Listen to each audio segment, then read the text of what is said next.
Hello, Thrivers. Today I'm talking about hidden signs of trauma.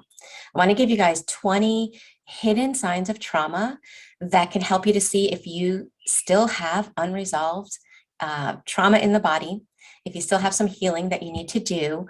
And we're going to talk about why this is so important.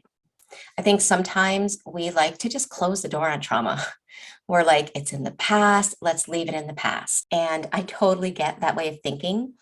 The problem with that is that trauma doesn't like to stay in the past. So that being said, let's just dive into our topics. Okay. So for those that don't know me, my name is Michele. I'm a life and relationship coach. I specialize in helping people overcome complex PTSD, narcissistic abuse, and childhood trauma. I'm also the founder of the Thriver School of Transformation, which is a monthly membership where we meet live on Zoom every week and we do the inner trauma recovery work together. So check out the links in the description box below. I forgot I don't have a link up there. Okay, so let's first talk about why it's so important to be able to know if you have unhealed trauma. Trauma is too much, too fast, too soon for the nervous system to process and digest what happened. And so it gets stuck. So where that becomes a problem is the fact that when that happens to the nervous system, right, something overloads the nervous system, maybe it goes dormant for a while. You know, maybe you had childhood trauma, you grew up, your life started to take a whole new route, so to speak. And that trauma from childhood, you don't see it. So you're like, it's a thing in the past. I don't have to worry about that.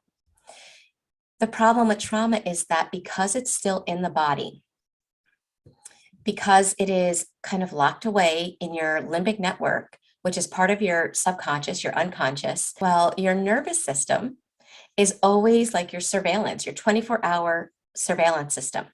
And because it's still there somewhere locked away, your nervous system sees it. And so it's always looking for any tiny, tiny, tiny similarity to make sure that you're alert.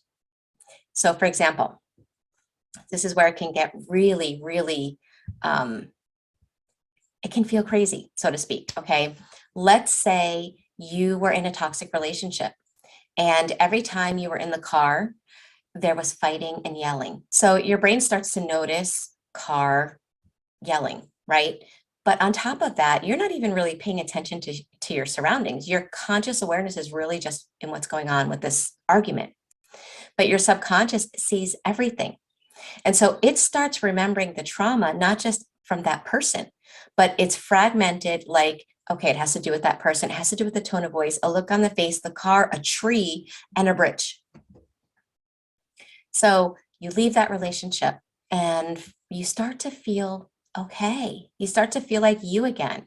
And suddenly you're going over a bridge and your body gives a huge panic attack.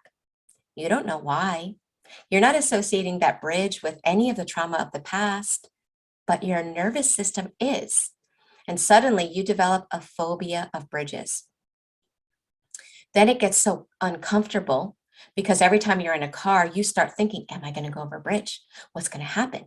And suddenly your nervous system now morphs into being afraid of being in a car. And suddenly you don't even want to be in the car anymore. Okay, that's the result of someone leaving a toxic relationship, but the unhealed trauma staying unhealed and trying to find a way to come up for processing and associating things that don't make sense. When that's happening to you and your nervous system is associating things that don't make sense, it could be an expression, it could be a piece of clothing, it could be a color, it could be a smell, it could be almost anything. Because the way the nervous system stores trauma is not in a sequence that makes logical sense. It doesn't store the memories the way we remember them, okay, where this happened and then he said this and then this was what was going on, and there's like a logical sequence with our conscious mind. Well, with the trauma memories, it's almost like, imagine them being imprinted on a piece of glass and then that glass shattered and then just a few pieces stored as sensations in your limbic network. So this sensation attached to that doesn't make sense, but your body's reacting as if it makes sense. Okay, so can you see how uncomfortable that can be if you have unhealed trauma and you've come out of, a childhood or a toxic relationship and you just want to move on?